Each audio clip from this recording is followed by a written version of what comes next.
All right, what's everybody? What's up, everybody? Let's go ahead and get started with a warm up. Okay, so this is a great warm up. This is focused more toward before you work out. You can also do it before you play, but this is more focused on the workout movements. All you need is something to support yourself. This is a fancy mobility stick you can find in a gym. You can get at home, or just like a 4 or 5 iron. It's really all you need. Okay, and then also an exercise band. You don't have to have either one of these. I'll tell you how you can modify it. Okay. First, what we're going to do is we're going to start with leg swings, okay? You're going to stand, hold the stick on the side that you're swinging, and you're going to go back and forth just like this, okay? You're going to do that for 2 sets of 10 on each leg, okay? Again, if you're holding a golf club, you can just hold it down by your side. We're trying to not really arch our back when you go back, okay? Trying to keep the pelvis in neutral so we get a good stretch of the hip flexor and of the glutes. So we don't want to be going into that position. We want to be keeping it here, nice and tight, okay? You're going to do 2 sets of 10 of that. Then you're going to take either the stick or golf club or the band. You're going to put a little tension on this, okay? You're going to reach up, lean back slightly and gently extending the spine or extending the upper back, and then you're going to go down and touch your toes, okay? Now this is the dynamic warm-up, okay? Dynamic warm-up is different from the old conventional thought of just static stretching before you do something, before you do an athletic event. Research has shown for 20 to 30 years now that dynamic warm-up is much, much more effective in terms of injury prevention and enhancing performance than static stretching, okay? Unfortunately, it's taken a long time for that to permeate through the strength and conditioning world. So dynamic warm-up, 3 goals. Get the blood pumping, so get the heart rate up, literally just warm up the tissues.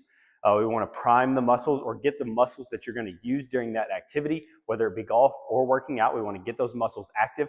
And then thirdly, we want to take the joints to their end range of motion that you're going to be doing for that athletic event, whether that's lifting, exercising, or playing golf, okay? So the next one that we're going to do, take the band, you're going to put it overhead, gently pull on the band. You're going to lean back, gently extending the spine, okay? And then you're going to go down and touch your toes. So it's just spinal flexion to extension, okay? I like to do nice and slow, about 1 set of 10. It's not necessarily a hamstring stretch, so you don't have to keep your knees all the way straight. Actually, I want you to bend your knees. I don't want your hamstrings to limit you. We'll focus on those here in a second. I want it to be your spine that is flexing, okay? You're going to go back and forth about 15 times, okay? Next, we're going to do more of a dynamic warm-up for the lower body, okay? So we're going to do a quad pull with sky reach. So you just grab your foot, stretching the hip flexor in the quad, hold it for 2 to 3 seconds, and then switch sides, okay? Alternating just like that. We can do some hamstring scoops. You're going to do about 10 of those quad pulls on each side. So you're going to kick your foot out in front of you. All my weight is on this leg. This knee is slightly bent. This knee is all the way straight. I'm going to go down, stretching this hamstring, and then come back up.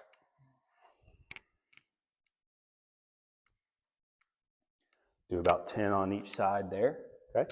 Then we're going to do shin pulls, or some people call them knee hugs. You're just going to pull your leg up and apply some overpressure to that hip flexion. Okay? About 10 on each side there. Now, we're going to work into some rotation a little bit, okay? Even if you're not golfing, even if you're just working out, obviously as a golfer, the workout that we're going to do has a lot of rotation in it. So we want to make sure we're warmed up that way, okay? I like to use the band for this. Again, put a little tension on it, activating what we call the posterior arm line. You're going to put a little tension on it. You're going to step out into a split stance. I want your weight about evenly distributed, maybe 60-40 on the front leg. And you're just going to rotate toward the leg that's in the front. Keeping a little tension on the band. We're not aggressively throwing our body into this position, okay?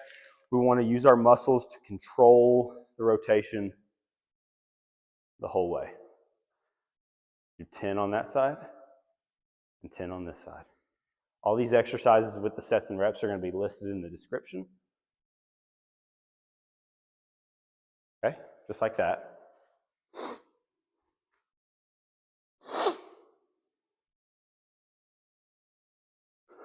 Okay, we're going to do one more to prime the muscles of of the legs, okay?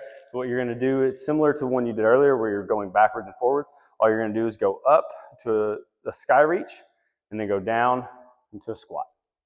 Reach up and then go down, okay? The goal is to try to go down as far as you can, keeping your heels on the ground. If you have to, if your heels come up a little bit, that's okay. I still want you to get down nice and far. So we're activating the glutes and activating the quads, okay? We're gonna do 15 of those. So I wanna feel a little burn, okay? A little burn in the quads and glutes by the end of it, okay? And the last one we're gonna do, it's a good one, it's been around for a long time, it's arm circles, okay? Trying to get the muscles of the shoulder blades and the rotator cuff warmed up, okay? So I like to do small circles going forward. I like to do 10 circles, 10 medium circles, and 10 big circles. Again, we're not throwing our arms, okay? You're just in control the whole time. I feel like you're moving your shoulder blade as well as the shoulder. And then you're gonna do 10 circles backwards, 10 medium, and 10 large, okay? By the end of both the forward and the backward, you should feel the burn in your arms, okay? And then we're going to do one more. This is focused more on using the shoulder blade for the way that we do in the golf swing and for some functional movements. It's called a D2 pattern. That's just the exercise name for it. You're going to hold the band down at your side. Grab the band. You want a little bit of slack in between, okay?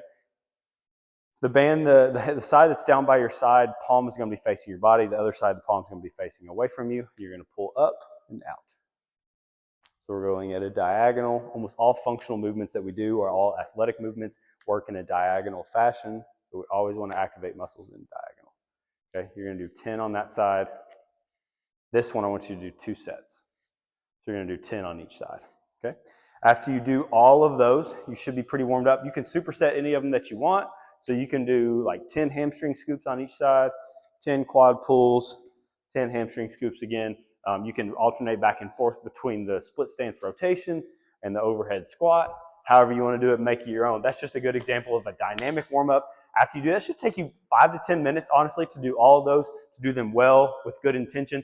Then you're ready to go. All right, let's get after it.